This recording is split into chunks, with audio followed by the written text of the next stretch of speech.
This week, we explore the frozen wilderness of Pokemon Sword and Shield's DLC, the Crown Tundra, here at 5-Minute Reviews. Our adventure starts out upon arriving in the Crown Tundra after bumping into a few new characters such as Peony, a stubborn ex-gym leader, and his rebellious daughter, Peonia. After chatting with them, you set off on an expedition to capture the legendary Pokemon which claim the Tundra as their home. Unfortunately, I didn't find the main story to be very dynamic or well written. I feel as if the translators took any opportunity to sneak a quote-unquote creative expression into the text. This use of language doesn't contribute to the narrative and feels clunky.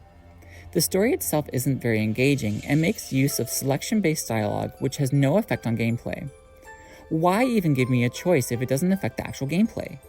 Game Freak and the Pokemon Company really need to improve their stories. After all, isn't Pokemon all about the adventure?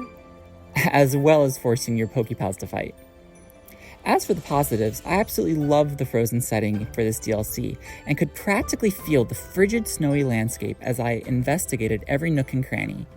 I was content with the sheer amount of both new and returning legendaries, as well as Pokemon from previous titles which can be found in the wild. At certain points during your journey, you will be required to make tough decisions about which legendary Pokemon to capture. If you really want to catch them all, you will either have to trade with friends or replay the DLC to complete your Pokédex. A nice addition is the multiplayer Dynamax Adventure Caves, in which you duke it out as a team against Dynamaxed Pokemon. At the end of the cave, you encounter a legendary Pokemon, and upon completing the cavern, you can choose only one of the Pokemon you caught to take with you. This new, slot machine-like gameplay mode is really fun and provides an innovative way to capture both legendary and rare Pokemon alike. The downside to the DLC is that this type of gameplay does become repetitive and boring after a while. Checking the Dynamax nests for new daily Pokemon starts to feel like a task instead of a game. As mentioned earlier, since dialogue choices have zero effect on gameplay, players will not feel the need to endure the main quest to experience a different outcome for its storyline.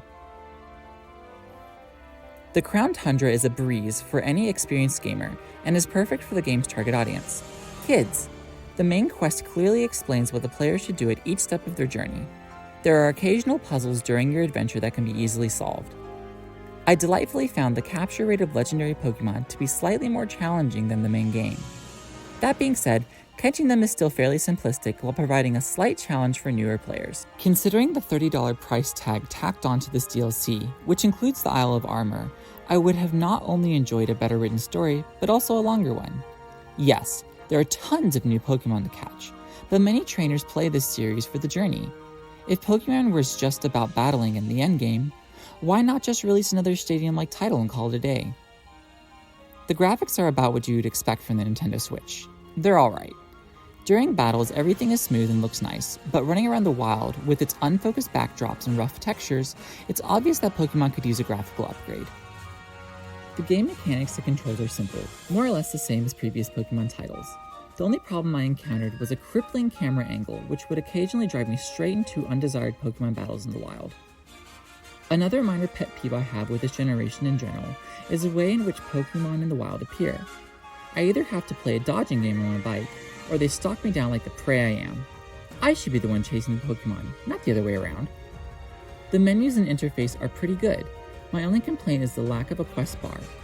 Instead, notes are left in your key items pocket, which are intended to help you keep track of quest progression.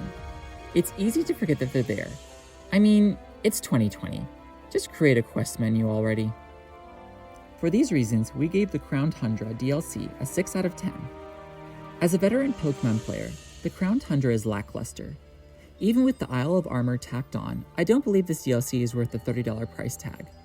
Unless you're a hardcore fan, I would recommend waiting till it goes on sale. On the other hand, if you're a new player, are only interested in the endgame, or have kids wanting to get into Pokemon, this DLC is right for you. Young children will enjoy running around for hours, and if you're new to the series, you'll enjoy discovering a ton of new Pokemon you didn't even know existed. Let's face it, who is Pokemon really made for? Those of us in our late 20s, or a new generation of explorers awaiting to set off on an adventure of their very own? Want to know more about this game? Check out our blog using the link in the description. If you enjoyed this review, be sure to give us a like and subscribe. Until next time, this is Geoff with 5-Minute Reviews.